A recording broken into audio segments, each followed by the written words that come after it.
Inilah penyebab rezeki kurang lancar dan sulit datang. Hindari dan tinggalkan. Mungkin ada yang pernah merasa dirinya begitu susah rezeki, sudah melakukan berbagai usaha, namun rezeki yang diharapkan kurang lancar. Kebahagiaan yang diinginkan juga terasa sangat jauh.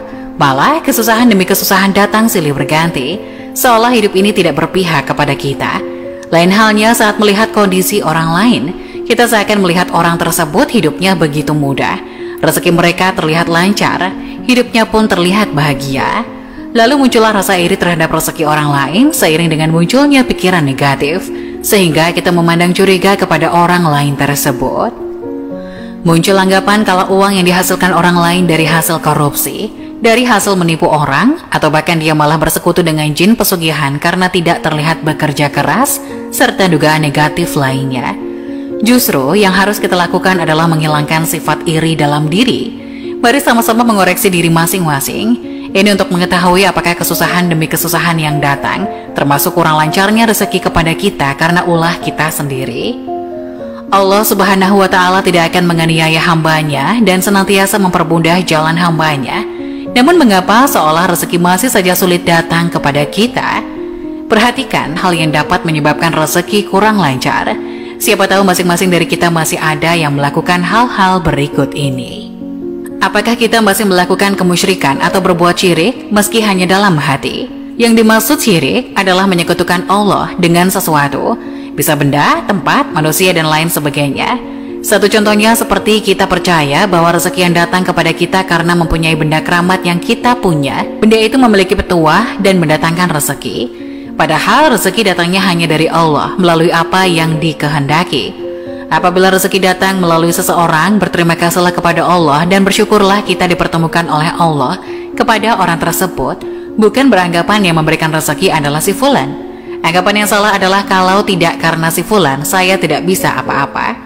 Padahal Allah Subhanahu wa Ta'ala yang memberikan rezeki kepada kita semuanya. Berterima kasih kepada si fulan boleh saja asal tidak berlebihan. 2. Perhatikan sholat kita. Misalkan sekarang kita hanya mengerjakan sholat 3 waktu, mulailah melengkapi menjadi 5 waktu. Misal masih malas, paling tidak tambah 1 waktu. Kemudian di hari berikutnya tambah 1 waktu lagi. Pertahankan dengan cara bersegeralah menunaikan kewajiban saat terdengar panggilan azan. Hindari menunda. Luangkan waktu 10 menit untuk menunaikan ibadah sholat karena waktu luang kita semuanya lebih panjang dibanding mengerjakan sholat yang hanya butuh waktu kurang lebih 10 menit. 3. Hindari sebisa mungkin menyakiti hati orang tua. Apabila kita pernah berbuat salah atau mengucapkan pernyataan yang menyakiti orang tua kita, mulai sekarang bangunlah dan minta maaf kepada kedua orang tua kita. Karena ridho Allah Subhanahu wa Ta'ala ada pada ridho orang tua juga. Lalu bagaimana jika orang tua sudah meninggal, sedangkan kita pernah menyakiti hatinya dan belum sempat meminta maaf? Paling tidak doakan mereka dengan doa yang baik dan meminta ampun kepada Allah Subhanahu wa Ta'ala. Sesungguhnya Allah Maha Belas Kasih kepada hambanya.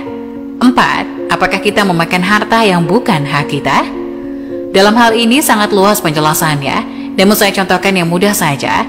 Dalam harta yang kita dapat, ada hak dari fakir miskin termasuk anak yatim piatu, yakni 2,5%. Untuk itu kita sisihkan bagian yang memang menjadi hak mereka dari penghasilan kita, lalu berikan. Caranya bagaimana? Carilah anak yatim, piatu, dan yatim piatu atau orang miskin di daerah kita tinggal, berikan hak mereka. Kita tidak perlu malu meski yang kita berikan hanya sedikit, karena berawal dari sedikit, dengan niat yang tulus itulah awal kita semuanya akan ditambah rezeki yang berlimpah oleh Allah Subhanahu wa Ta'ala. 5. Berdagang dengan tidak jujur. Apabila hendak melakukan jual beli, hendaknya tidak mengurangi takaran, bahkan kalau bisa, lebihkan sedikit takaran dan niatkan untuk bersedekah. Apabila jual beli barang, utarakan sesuai dengan kondisinya. Misalnya jual beli HP bekas, jika ada yang rusak, utarakan saja dan berikan harga yang pantas. Ada yang bilang jujur akan hancur, perlu juga diketahui kita akan menerima lebih sedikit daripada yang tidak jujur. Tapi yakinlah, kita akan mendapat lebih besar di kemudian hari.